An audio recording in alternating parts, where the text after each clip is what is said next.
баланы қорлау, буллинг.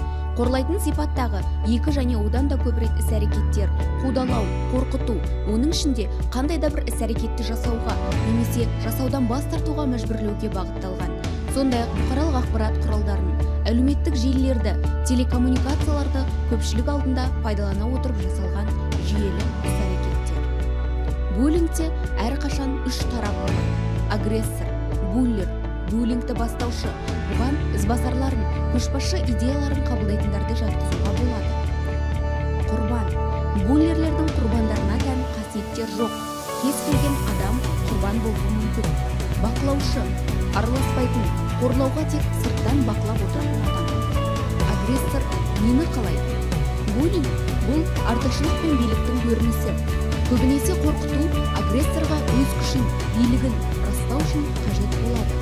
Бұл үдеріс бір рет орын алып қоймай, жүйелі түрде қайталанып отырады. Буллер жағдайды қайғылы оқиғаға жеткізуді мақсат етпейді. Ол тек қоршаған ортаға үнемі өзінің мықты екенін дәлелдеу керек. Маңызды, билік пен күшті мойындату міндетті түрде көпшілік алдында болуы қажет.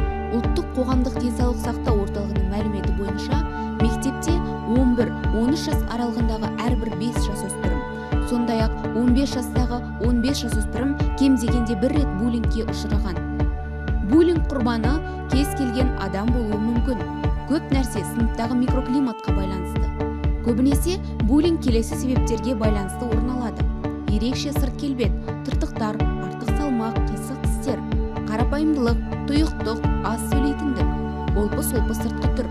Басқа балалар арасында танымал нәрсеге қызығушылық танытпау, блогерлерге, ойындарға, музыканттарға. Сыныптастар арасында қарым-қатынас орнап, рөлдер бөлінген кезде сыныпқа жаңа оқушының келуі.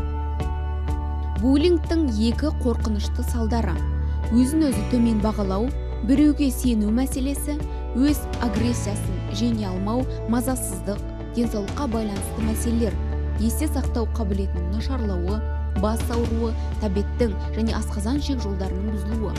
Мұның бәрі адамның ересек кезіндегі өміріне кедергі келтіреді. Адам буллингтің тек бақылаушы болса да, қай жағдай оған өмір бойы қандай әсер ететінін болжау өте қиын. Екінші салдары соншалықты айқын болмауы мүмкін, бірақ зорлық-зомбылық қалыпты жағдайға айналғанда, оның салдары айтарлықтай үлкен болуы мүмкін. Буллинг қорқыту агрессиясының мәдениетін қолдайды. Ашық қылмыстық нысандарды қабылдауы немесе басқа ұжымның қатысушыларына жасырын зиян тигізуі мүмкін. Есте сақтаған маңызды: буллингке қатысушылардың барлығы зардап шегеді. Жәбірленуші де, агрессор да, бақылаушы да. Буллингтің алдын алу, оның салдарын шешуден гөрі әлдеқайда оңай.